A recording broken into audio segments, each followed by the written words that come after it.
His name is James, third-generation farmer.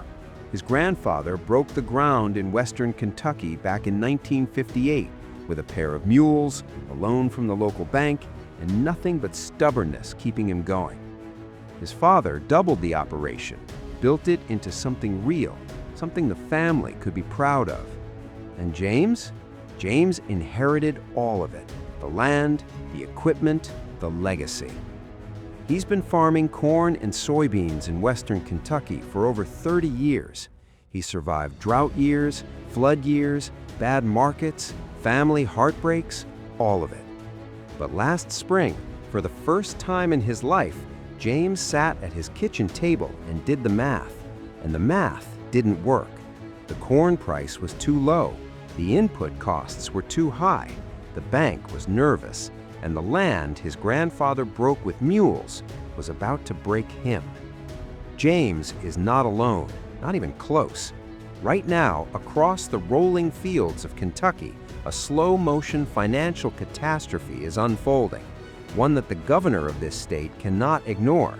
Rural communities cannot survive, and the rest of America is only just starting to understand. This is the story of how Kentucky's farm economy came to the edge of collapse, and what happens when a government scrambles to respond too slowly, too late. Let's go back to the beginning. For a brief golden stretch from 2021 to 2023, American farmers were riding high. Crop prices were strong, rain fell at the right times, the world needed food, and American farmers were feeding it. Corn and soybean prices stayed well above the cost of production. Working capital was building. Debt was manageable. It felt for once like the cards were falling the right way. Then the music stopped. Corn prices collapsed. Soybean prices dropped by $2.50 per bushel compared to just 2 years before. And here's the brutal part. The costs didn't fall with them, not even close. The fertilizer prices that had spiked during COVID stayed stubbornly elevated. Machinery costs kept climbing. The University of Illinois calculated that running a 310-horsepower tractor cost $181 per hour in 2019. By 2025, that same tractor cost $255 per hour to run. Combining soybeans, $32 per hour in 2019, nearly $48 per hour by 2025. So picture what that means for a Kentucky grain farmer renting ground, which most of them do. University of Kentucky agricultural economists ran the numbers on a western Kentucky grain farm averaging 175 bushels of corn and 56 bushels of soybeans per acre. After production costs, on a 50-50 corn-soybean rotation, the average gross return came out to $148 per acre. Sounds okay, right? Now subtract the land rent. In western Kentucky, productive ground was renting for $175 to $225 an acre. Take the midpoint, $200, and suddenly that Kentucky farmer isn't making $148 per acre. He's losing $52 per acre, every single acre. And James is farming hundreds of acres. You multiply that math across an entire state, across 77,000 farms, covering over 13 million acres of Kentucky farmland, and you start to understand why the phone calls to Farm Aid's hotline went up, why the farm stress calls keep rising, why the word bankruptcy started appearing at kitchen tables where it had never been spoken before. Nationally, farm bankruptcies jumped 46% in 2025. That's 315 Chapter 12 filings, the second year in a row of increases. The Southeast, which includes Kentucky's neighboring states, saw a 69% surge in filings in a single year. And those numbers, as alarming as they are, don't even capture the full picture, because many Kentucky farm families earn some income off the farm, from a spouse's job, from part-time work, and that off-farm income actually disqualifies them from Chapter 12 bankruptcy protection. So instead of filing for bankruptcy, they're quietly selling land to pay down debt, quietly letting equipment sit, quietly deciding not to plant next season. The quiet collapse doesn't make headlines, but it's happening. Now, let's talk about what made all of this so much worse, and it's a word that has complicated everything for Kentucky farmers for years now: China. Kentucky grows corn, soybeans, and wheat. Soybeans, in particular, are a global commodity that depends enormously on export markets. And for years, China was the biggest buyer of American soybeans on the planet.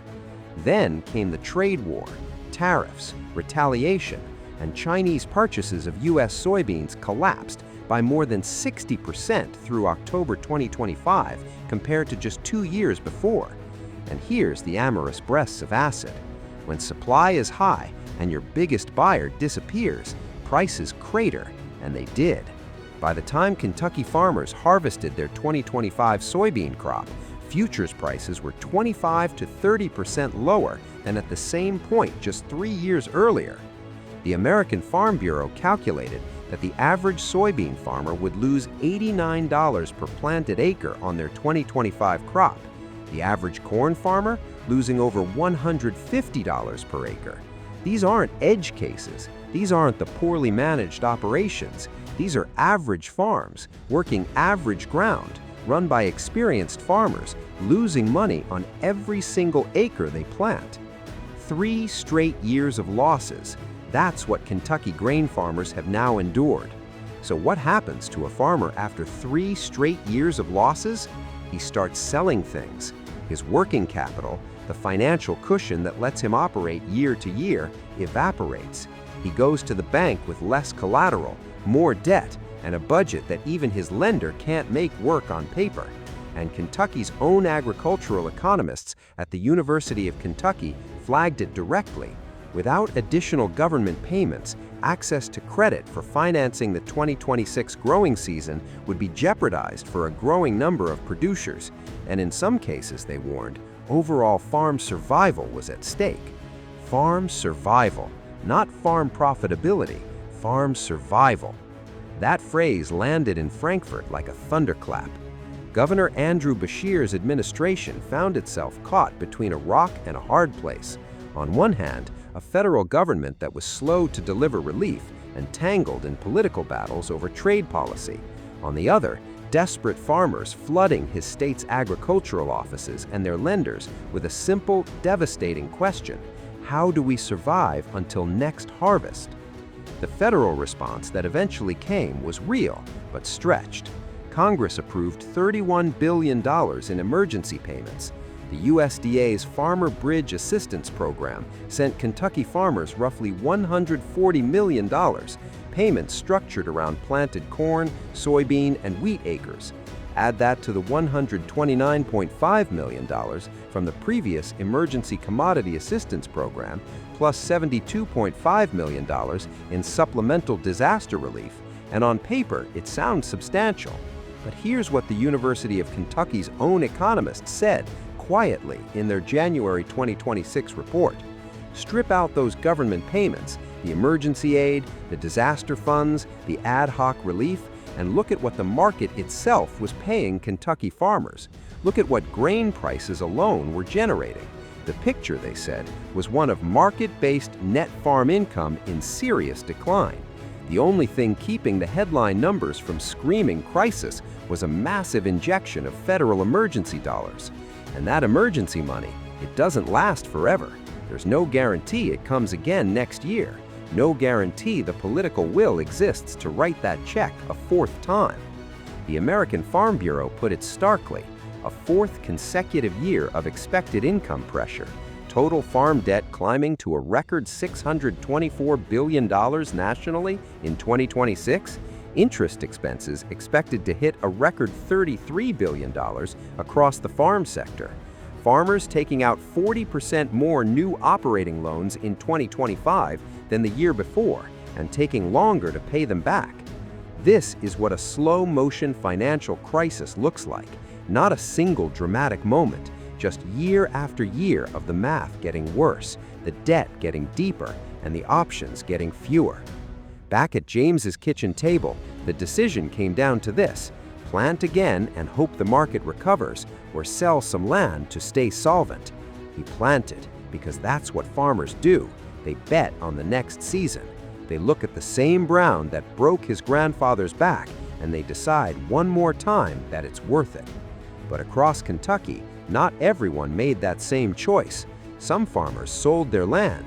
Some didn't renew their crop loans. Some drove their equipment to auction and watched strangers buy what 3 generations of their family had built.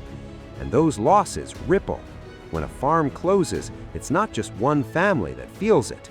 The equipment dealer in the next town loses a customer, the grain elevator sees less volume, the hardware store, the seed company, the local diner where farmers meet for coffee every Tuesday morning, all of it gets a little quieter, a little emptier, a little closer to the edge. This is the economy of rural Kentucky, and it is under enormous strain.